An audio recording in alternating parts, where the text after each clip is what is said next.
So let's say I want to differentiate this. Now this will simply be this ax here. Because of this, sine is supposed to have just sine x or maybe sine a. So once it has these two things, I call it sine u, where u equals to ax. So I'm going to be having this now in form of sine u. So sine u. So what it means is that I will differentiate, and I can't do this. To do this now becomes d of du, and when I do this, it becomes cos u. Now notice something. This is u. Because I have the x here, I still need to do when I have the u with respect to the x. And what is u? U value is ax. So it will now be the u ax equals to, with respect to this. So, or you say d ax, since the u is equals to ax, since u is equals to ax, so you know that this is 1 coming here, so this is a. So if you put it together, this becomes d of the x sine ax to be equals to, what you've done is now cos u a, that's times a. So if you put it, this becomes a cos u, and u is equals to ax, so this becomes a cos ax. Okay, that is, yes, that becomes a cos ax. Now this is for differentiation, but assuming you want to do this same thing, like let's say this same thing that I have here, this is where we started. Assuming I want to do this,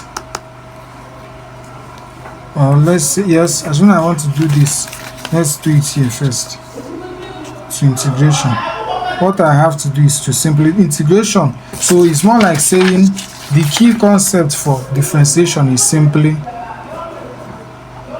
run the sign parts, run the given two things, the other functions.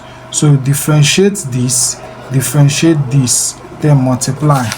But for integration, the simple approach is simply integrate this, then integrate what this is equal to. So see what I mean?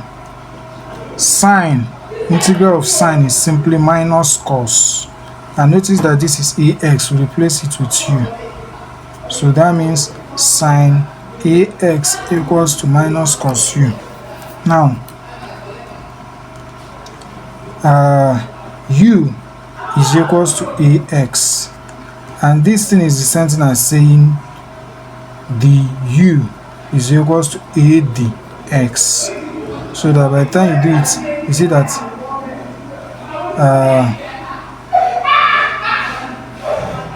the u over the x will be equals to a. And you know that if you differentiate ax, come here, this will become 1 is equals to a, is this thing. Now from here, this thing that I have here, the principle that we have is to always lay this thing out so that you now have that this is going to be, because I have the x here, you have the x is equals to du. So what I mean is du equals to a dx. Make the subject formula here. You see that it will be equals du over a. So when it has to do with integration, what you are doing is simply find the cos of the trig function, make the x subject formula just the way we've done this from differentiating this. So it's more like, say, if you finish differentiating, differentiate this, you get a. But instead of using a to come and put there, because it's integration you want to do, because if you put a here, it means you differentiated, but rather you put it in a way that you are not differentiating, but you are carrying the value of the x that is there to integrate. So, and the value is this. So I'll simply say I've integrated this. I'll say that my sine ax dx is equals to minus cos u. Then for the x that is here, this dx, replace it. I've replaced this one, replace this. So you have du over a. So cos, so you see it, but I believe before I do this, since I'm still having this, before I replace this, let me just write everything out. That is this sign, then have the integration sign.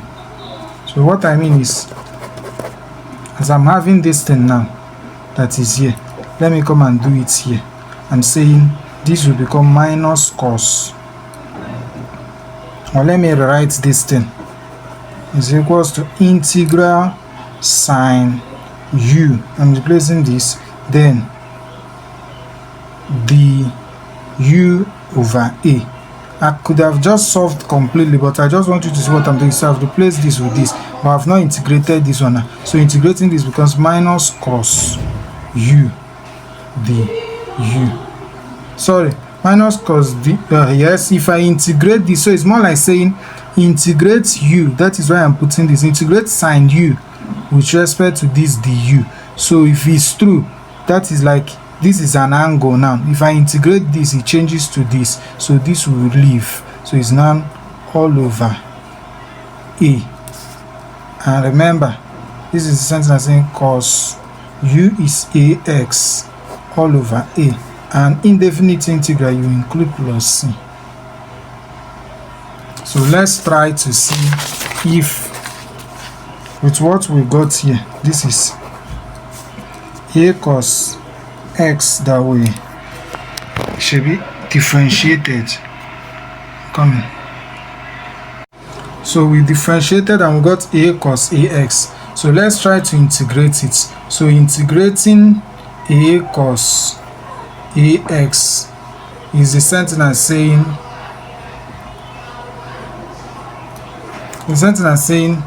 this a here, yes, this a here can move right here. It becomes a integral cos ax. Now remember that cos ax is equals to sine ax. This is a constant. So a cos ax is simply sine ax. So notice the concept here, because the line up here is d over dx cos ax.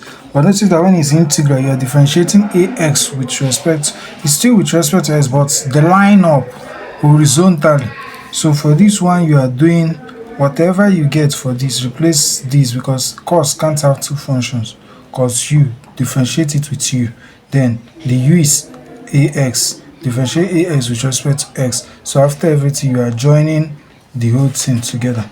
But when it has to do with integration, what you are doing is you integrate to get this, then get dx, what is equals to. So what it simply means is that if I'm integrating this now, I have integral of cos u. Then the x is the sentence saying that ax, if I'm to do the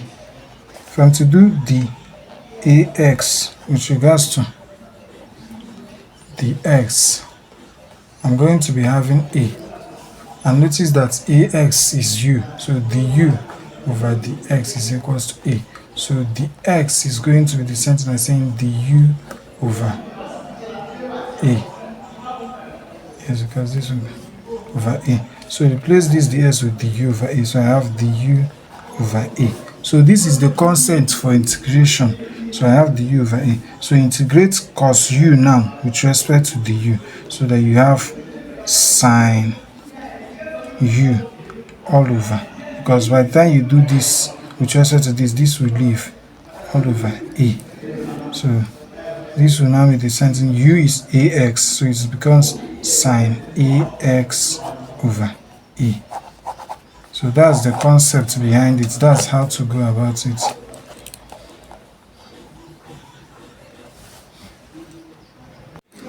Yes, and remember, you add plus c. This c is arbitrary constant for integration. So the first one that has cos u or sine u, you differentiate with regards to u, so it's the same thing as dy of the x of the u. While the second one that has to do with x, that has x, be it ax, bx, or maybe whatever, you do it du over the x. So by the time you put this together, you see that this is the same thing as saying this can take care of this. They are the same thing. So you are now left with dy over the x. So that is why we normally do, at the end of the day, we multiply it, where we have like ax and then cos u, we multiply it. So this is for when it's differentiation. But assuming it's integration, what you are doing is simply situation of doing dy over the u.